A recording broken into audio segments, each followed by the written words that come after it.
Isang mapagpalang araw na naman po sa ating lahat. Ako po ang inyong lingkod, Misteryoso 007. Sa pagkakataon pong ito, ako po ay muling magtuturo sa inyo ng isa na namang orasyon. Isang orasyon na ito ay magagamit po ninyo para sa pakikipagkumbate. Ang orasyong aking ituturo po ngayon ay ang orasyon na kung saan ay magagamit mo upang parusahan, panundot at pamatay sa mahuhuli ninyong gumagambala sa inyong ginagamot.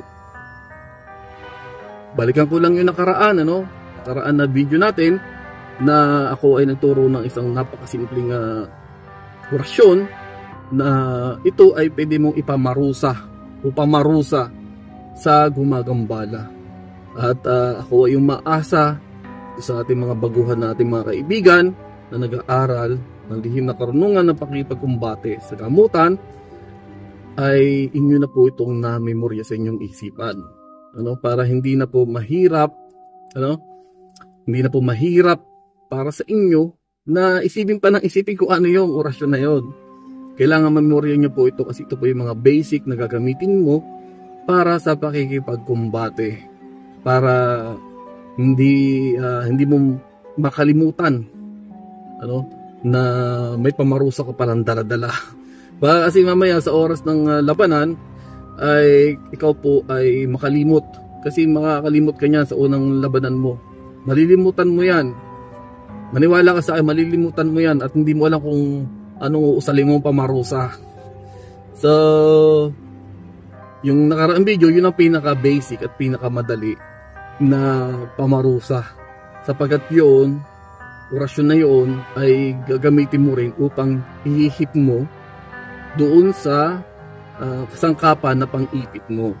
For example, sa black coral, pandakaking itim, sa mga kung ano pa, sa mga palito na posporo, sa ng manok, buntot na manok, pak na manok, papel, so pera, pako, susi, at kung ano pa na kasangkapan na pwede mong ipang-ipit sa ginagamot ninyo. Yung iba gumagamit pa ng nung bala ng baril, napakalaki nun. Napakasakit nun, napakasakit nun. Yung mismong bala ng baril, pag nilagay mo dito tapos inipit mo, sakit nun.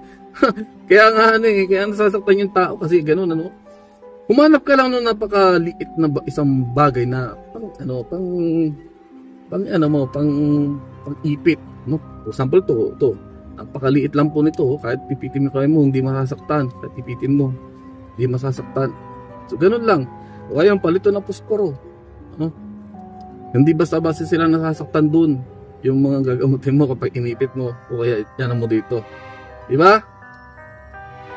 So ngayon nga ay ituturo ko po muli ang isang pamarusa na pwede mong magamit kapag ikaw ay nakikipagkumbate.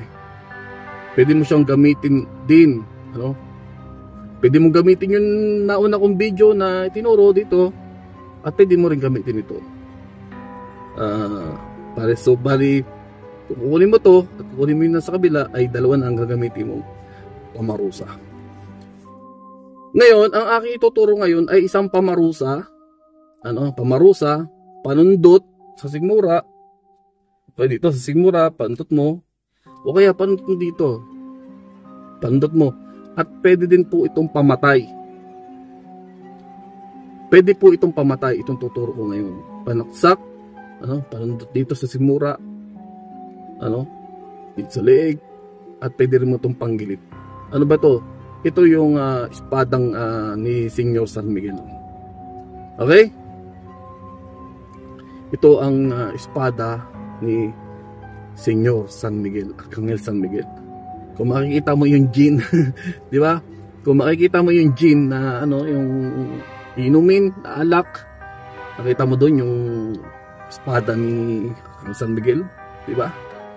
Yung ganon na ganon yun. Isipin nyo na lang na isang nagliliwanag na espada ang inyong gagamitin.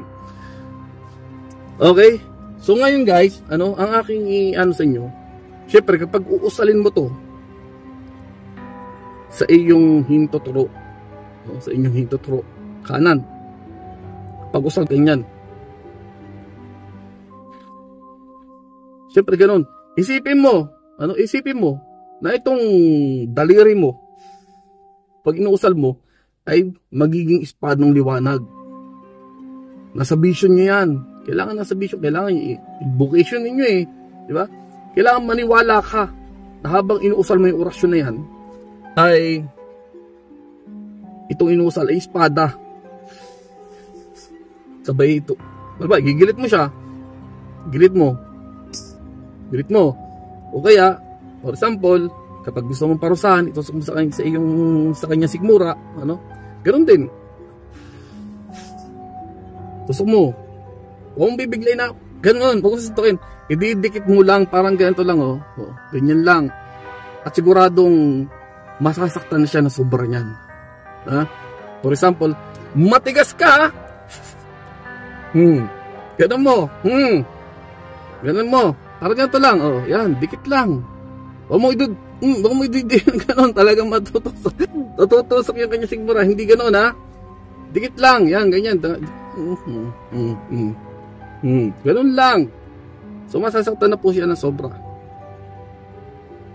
So usalin mo itong 3 ulit sa iyong isipan, usalin mo, pagkatapos ihip mo pa-cross. Kung gusto mo, ihip mo ganito. Sabay tusok, pamarusa, o kaya gilitan mo. Okay? So, eto ang orasyon Excesse ore in me, exidubkum. Okay, so salim mo 3 ulit yan.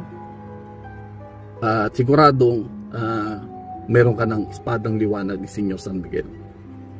Pwede mong pamatay, paggilit, pwede mong patusok dito, pwede mo rin siyang tusok dito sa sigmuran upang siya ay parusahan. Para meron ka ng mga gamit ng pangalawang pamarusa na itinuturo ko ngayon dito sa YouTube channel. So, ganun lang kasimple guys. At nawa ay inyo itong memorya at magamit ninyo sa kabutihan. Tandaan, gamitin lamang sa kabutihan at sa tamang pagkakataon. So, God bless you. Ako po si Misteryoso 007. Magkita-kita tayo sa susunod na video.